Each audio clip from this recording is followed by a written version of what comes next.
So director Andy Muschietti finally announced that the filming of The Flash has finally wrapped. Hey, welcome back to the Ping Pong Flix. My name is Chris Wong. Now, the DC fandom kind of came and went, and one of the subpar teasers, at least in my eyes, was The Flash. It was really quick. There was no panel, just Ezra Miller announcing a little teaser, but the Flash Film News today actually found the actual panel, but it was only available in China. They even omitted this opening to the panel that showed a lot of Zack Snyder's Justice League. What the heck? Also, why does China only get the panel? Why didn't we get the panel as well? Like, Warner Brothers really botched this one. Like, release the DC Fandome Cut or something. Ezra Miller, Andy Muschietti, and Barbara Muschietti appeared on that panel. They talked about the multiverse, they talked about the Flash origin, they talked about villains, they talked about Michael Keaton and Ben Affleck. One of the first questions they asked Ezra Miller was about Flash's story, his origin. Where did he come from? Justice League. I think a very large and powerful arc. I think this is a story that precipitates a lot of change for Barry Allen in more ways than one. And I think it really carries him from being sort of the person who we met in the Justice League films. It takes him from that place of a young person who's come to his powers, but doesn't quite know how to manifest them, who's joined a legion of superheroes, but doesn't quite know his place in the context of it. And it takes him from there to really, in my mind, being Barry Allen, being the Flash, being so in I think some ways it's an origin story and a coming into his own story. So it's a big one, big arc for Barry, parentheses, /S and paren. What's interesting is that Ezra Miller said Justice League films. He's acknowledging that there were 2 Justice League movies, the Joss Whedon Justice League and Zack Snyder's Justice League. Here's hoping he's getting more from Zack Snyder's Justice League. If rumors are right, and Andy Muschietti did indeed love the Snyder Cut, hopefully he's going to pull a little bit of that into his movie. I mean, Andy did post this picture of a Prime Studios Zack Snyder's Justice League Flash on there. So yeah, that's interesting. But they also asked Andy Muschietti to elaborate about the multiverse in the film.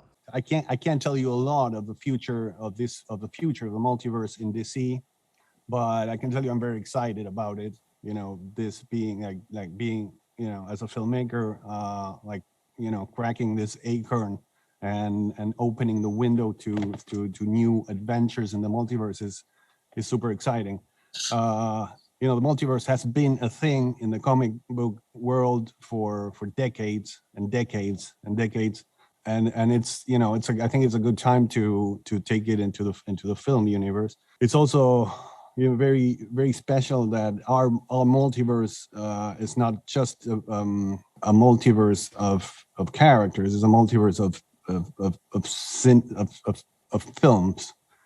It's a cinematic multiverse, as you might already know by, you know, looking at the names like that are showing up, like Michael Keaton reprising his role of Batman. It's very exciting, and one of the reasons that I got closer and closer to this project. It was like the unique nature of this you know, juxtaposition of filmic lines. So it's very curious. Like myself being like I stopped. Honestly, I stopped reading comics when I was like 12. I had to caught up a lot with the world of comic books and characters, and Barry Allen did have like an evolution, even though the paradigm was always the same as a character.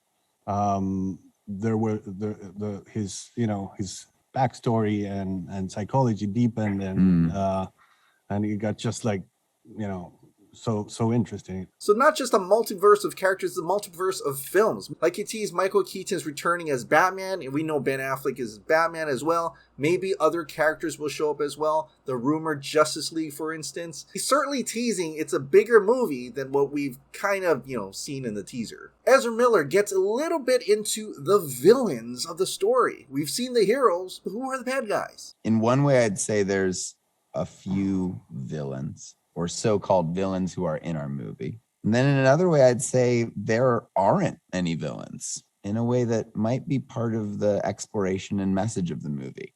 And I'm going to say those things because together they make no sense. And it leaves it all kind of cryptic and mysterious, which is good for a villain, to have an air of mystery that surrounds them until they pop out. So there's a lot of rumors about the different villains, that there could be a Mirror Master, there could be Reverse Flash, so on and so forth. But what he talked about, how there may be villains, but not really villains, and I'm kind of thinking it's the other Flash dude. Maybe that other Flash dude, he could be Eobard Thawne in disguise, but maybe more realistic and more emotionally, he could just be another Barry Allen that wants to save his mom. And this Flash, the main Flash, knows that by saving his mom, it would alter the timeline. Then they talked about how they got Michael Keaton back in the suit. I think Keaton was honored to come to do this character again, but mainly we sent him a great script, and that is probably the thing that got him interesting. I mean, it's more complex than this, but roughly that's what it is. We sent him a great script and a single batarang.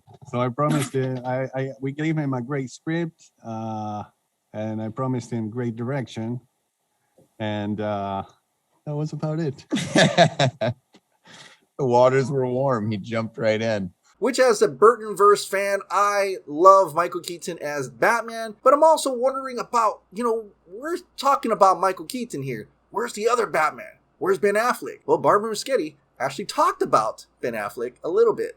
It was an interesting journey because I think historically, actors that play Batman is a very dark character, and I think once they play the role, they are done. And I think this was a bit of a surprise for both of them in a way. Took them a while to warm up to the idea of reprising of playing this character again, especially Keaton. Keaton had not been Batman for 30 years. Actually amazing to see that both of them, both Ben Affleck and Michael Keaton, got quite emotional at coming back once they were with us, right? And they got to put on the cowl and the cape. I think they both, felt the small joy that comes with playing that character back, and had fun with it. So it was a great experience. That is confirmed that he is going to put on the cape and cowl. Not just the stunt double, but Ben Affleck himself in the cape and cowl. And I truly hope they actually share a scene together. But, Scoot had to remind us that they do. Back in July 4th, he said, so wait a minute, we getting Batfleck in suit fighting alongside Keaton Batman and Batfleck lives? That's where my faith is in right now. That Batfleck will definitely continue being Batfleck, please. And speaking about the Batman, Scoot had this to say about that possible misdirection in that Flash teaser. The left shot is a misdirection. They aren't recruiting Keaton, but yet another ally. Notice Alt Timeline Barry is wearing Keaton's Batsuit? Why does he have the Batsuit? And why isn't Keaton there with them in the Batcave? Find out next time on Dragon Ball Z. Okay, maybe we don't have to watch Dragon Ball Z to find out what happens next, but that is an interesting point. Why are they spray painting a Batsuit with the Flash logo? And I always thought this was like the second Batsuit, but this could be part of the plot here. Something happens to Michael Keaton's Batman, and the second Flash needs a suit, so he takes the suit and spray paints it red. What happened to Michael Keaton's Batman? So then who is the ally that they are recruiting recruiting. So I guess take your pick on who that would be. We can tell you there are surprises. Yes. We cannot reveal what they are, but it will probably blow your socks off. Yeah. They will. Whew. Yeah. But I think the least we talk about it, the better. There's excitement behind the cameras about those surprises. But you better not know them until you see them on the big screen. Now, even though the teaser was, okay, but I think they really rushed that, still anticipating that this could really open up the multiverse, like Andy Muschietti said, and including leaving those doors open for a possible Zack Snyder's Justice League 2 and 3. With the multiverse, anything and everything can happen.